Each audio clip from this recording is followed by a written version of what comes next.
This cooking lesson today is a very old favourite most. It's a meat pie type one, and for it you need a dishy casserole with a lid type fitting.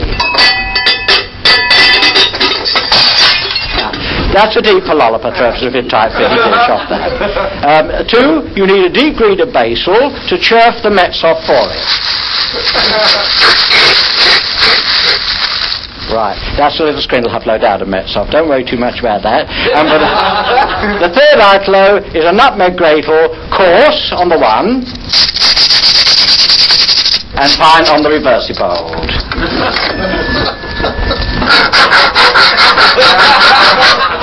That was a mets off with either side, with a cross on the one and a scrindle on the other. I don't know if you know a nutmeg gratel cross on the fire on the other, but sometimes it comes up and sneezing most in the nostril. Well, that's if you use a nutmeg gratel bowler for that. Now, you set your, right, if you've got a central heater, I don't know, but as is regular by through, and you set it to 400 Fahrenheit.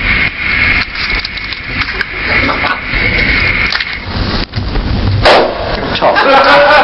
That doesn't explode in most like that as through, but keep your ingrowing fingers away from that. We come now to the measuring most. So if your pencil and poisey, measure of flour, a couple of milk, 2 spoonfuls of Essien. That's the Essien which strictly uncotton the cabaroo. Right, now churf it half low down to a consistency of fluff.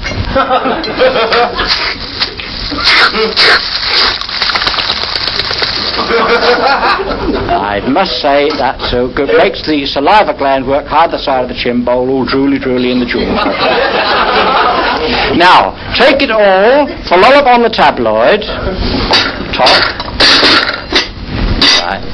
Now, that's all. What joy for a flatty most. Now, roll it out with a trickly how, with a pin and poisey, to a thickness of through. Fine. We want a top wobbler to finish a little bit stuffy out the head. Yes. Now, plop the meat and kidlows in the casserole, if you would. Several plopperos in the casserole, and the whole thing gives a great joy for flame. Oh, yes.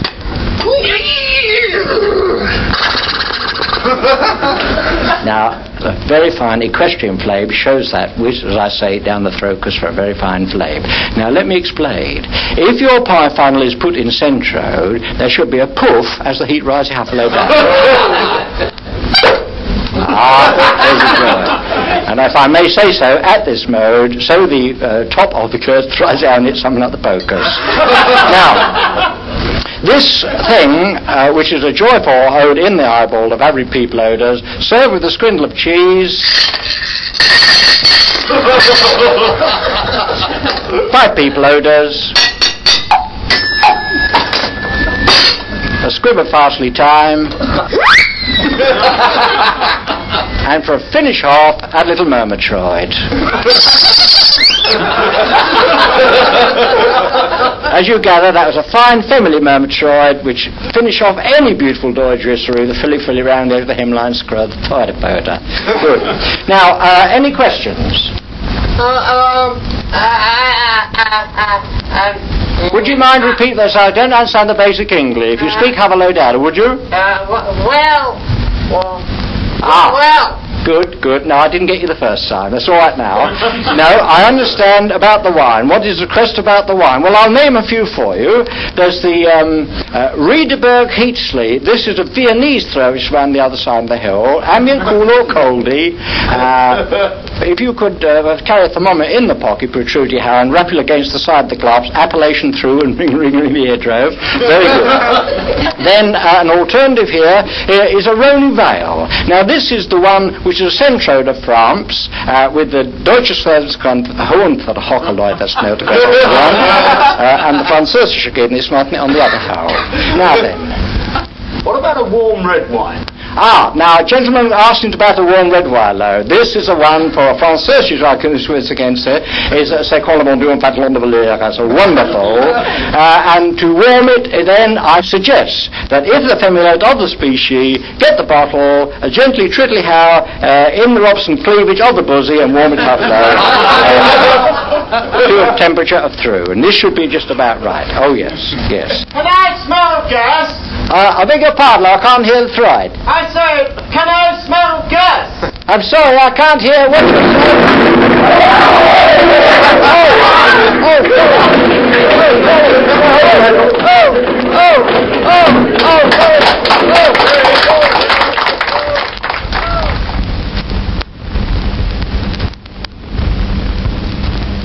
This is a quote from the Bible. For this thy brother was lost and is alive again. Luke 15th chapter, 32nd verse. And it's called the Prodigal. Now, a certain man had two offspringer.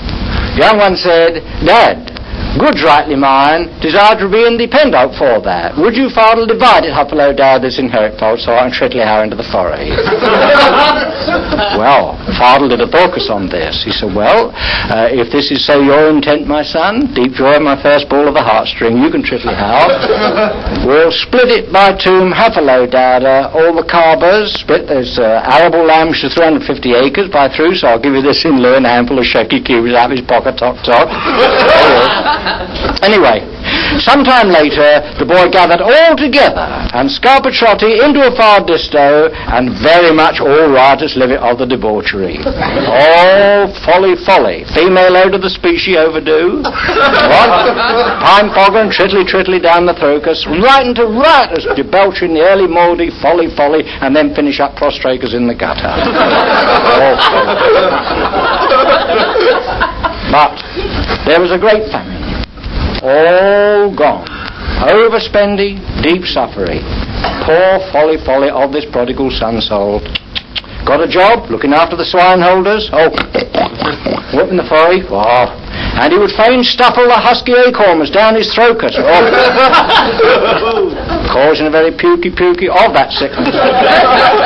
Acorn leaves, husky throats, barkers, shuffle all down the throkus, no good, oh folly. Oh dear, nauseacres. Up handhead and scratchy. Why not my father work it on his farm hold, huh? Many of his hairy work it servy, nibble o' crusty cheese and chuck it over the wall. I could have these. So with his deep thoughts, he recoiled. And he asked Dad about a spud and peel it in the kitchen with leftover grubbery. And Dad said, oh boy, what well-coat and grab it round the arm pegger and cuddly. Yes, he saw him from a long way off and is coming for the cuddly. What? And joyful weeping. Although, mark it, the boy had said, I seen it in thy sight and heavenly bode, fardel. No, he'd have none of this. Barbecue, fatty carp, champers, what? Or homebrew. But yes, and this, no, mark your eardroves. The older boy come in and said, what's a celebrale? Admonished Dad, when he himself work a dale up to the hellbone, up to his ingrown toe neighbours. No, you see. Son, he say, the father, all protruded chesky, with joy because of the recoil of his son from far distal. You're always with me, and very proximate at my right hellbone, son. But this thy brother was deep lost to, and's found it. Take a jar, boy, all merry and tiltly. There's a deep joy for that.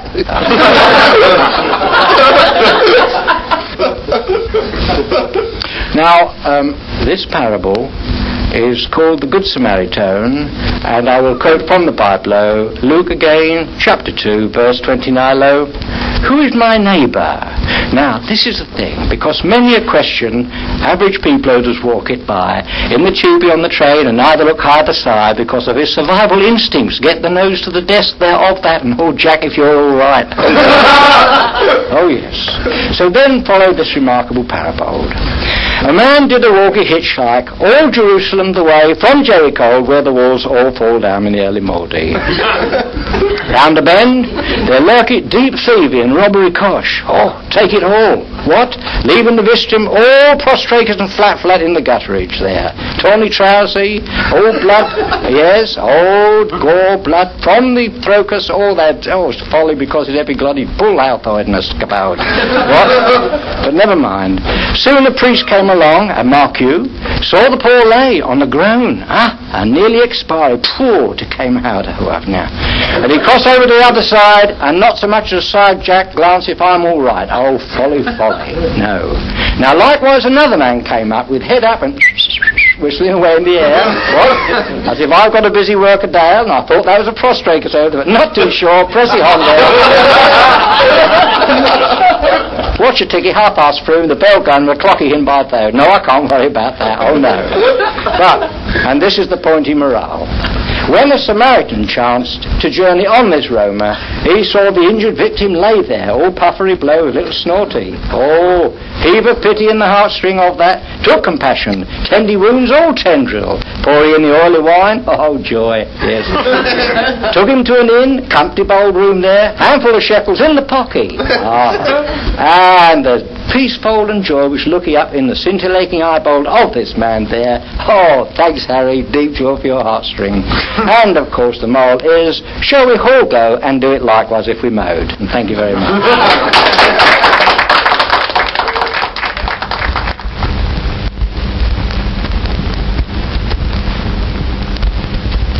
Mr. Unwin, I'm delighted to meet you. So kind of you to come.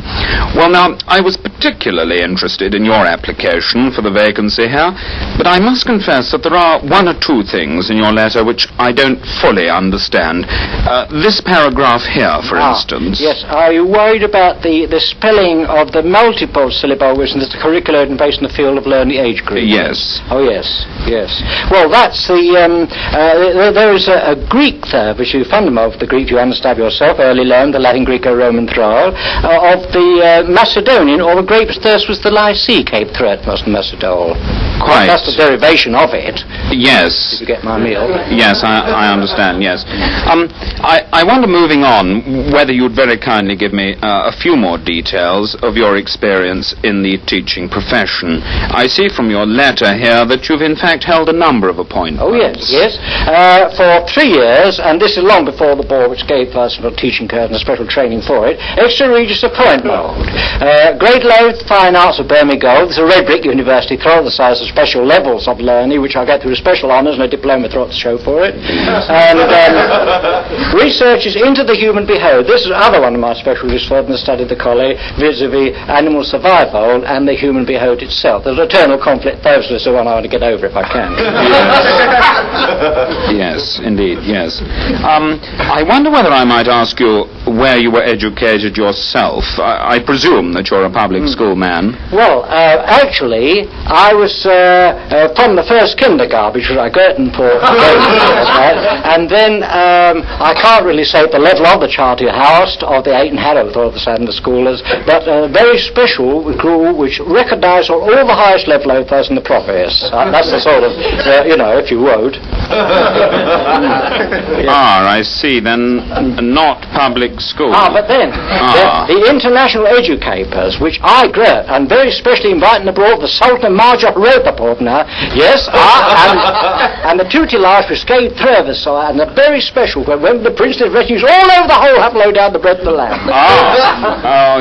Well, this is different, Mr. Unwin. Yes, this is most interesting, yes. As a matter of fact, we have 2 coloured boys here, charming children and awfully useful at Raga. Now, Mr. Unwin, about subjects, I'm primarily looking for a man to look after my junior mathematics and geography, a very lively little form of 8-year-old. Now, maths and geography for the young.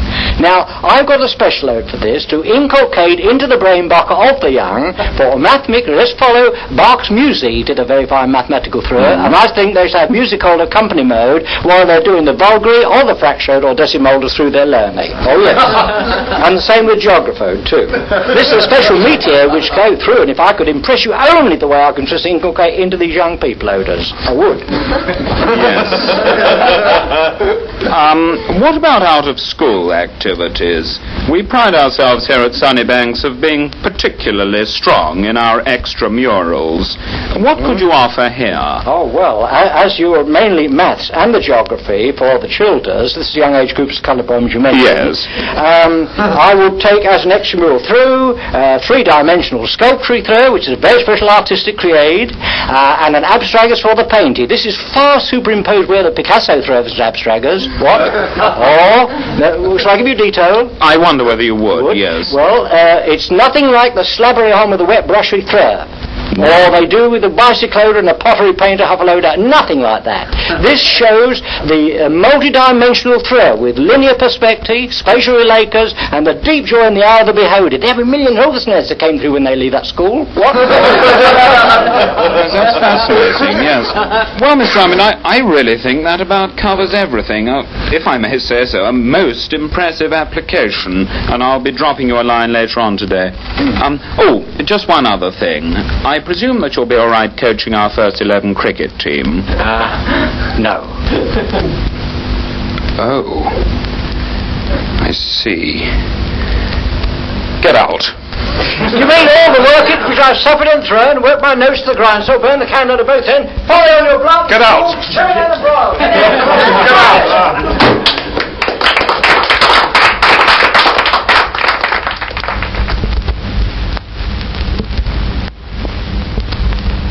The folk Lawdy. There's a deep joy for that of the Emerald Isle, long before it dropped into the water. And this, you see, all the real folk Lawdy stretches away deep down into the shinny shanny of the air parkers there, where the rush is reading down to the water and crowding. And all the leprechaun is staying there, the mist and the floating of that. All these in the deep joy of the Irish, the Gaelic floating, the mist and the coit now. Seamus not Gronopy wrote in the thief, Mr. 1833, and he's caught in this day. There's a folk Lawdy. Freely borrowed by James Barry in his cabinet to me. There's a folk Lawdy. It's a great Mr. And Bernard Shaw was near the court mate. All the poor name of the Irish school, the stretching over the Hemel High Lord Nether. The Galloway's north and the mountain of Horn, the Albert and McGillicuddy Rick and But what I really wanted to say was this, and I'm afraid you'll find that the language will gradually change into the deep joy of the poetry which I can read now. Now, this poetry is about the escaped prisoner who was releasing beform and then escaping again, and a felony was committing and he was thrown up to form in a fail. Now, I chose the escaped prisoner because it starts with the cockcrow in the early morning on the Dartmoor, and already the human crime escaped, and they found a harp of rusty hacks on the rice puttery. The fool chase of the hounds, which sniffed in a pocket hanky. The scent becoming lost in, all recalled to brace, with the road cops came through, warning to hold, bolt and bar, and keeping the wary high bold. And so to the poemer. And here would be Grover, you'll stitch back your eardrum and listen for this poemer. What's in the quiet? He'd come and weary work a dale, while lurk it in the hedgerow. Down on his knee clappers, all tight and weighted. Opportune, a cottage by, perhaps a foodie grabber, out sneak it and rest by deep corner and crouchy. Wait, it's darkly. Yankee smell is out, pool, probably cat's pee horrible. Machinery too, a large rotating wheel there, a mangold, and his thorcus rovy, squashy fingold, suffer as a Charlie, help mum and turn the hand load. What's this? Crunchy grabble of footsteppers approaching up the labourer's home trotter. What? And this time the fragrant savour of the odoury smell of the cook, it reaches nostril. Hungold and deep pain in the tum-tum of that grumbly. Folly. Now, the wife greet the husband with the whisper in his eardrum. She hear the crunchy of that beform, and worry because suddenly a creaky in the outhouse, and he say, wife it, Ah, yes, a rumour escaped in the prison bowl. This is probably what is lurking in there. You go on the poops and ring it Whitehall 1 through 4 foam. I'll triddle how there, keep them engaged most while they're in the corm, and then the Z cobs come, the Sergeant Barlow and come to clip the handcuffers. See. So we triddly how round there, scarcely his face round the corm of that, and all hands up a stretchy, the prisoner out. And this is the morale, because the hunger in the tum, all greaty nori, as it said, the pen greater than the storm, so it is will reach up for this, and the man will surrender him most. And sure enough, what? Inspector Barlow, come up there with the clippers of the handcuff, clop clop on both wristers, oh folly, bustle him in the throat there, and put him away there for the magistrate's corpus. I hope you got the moral of the storm.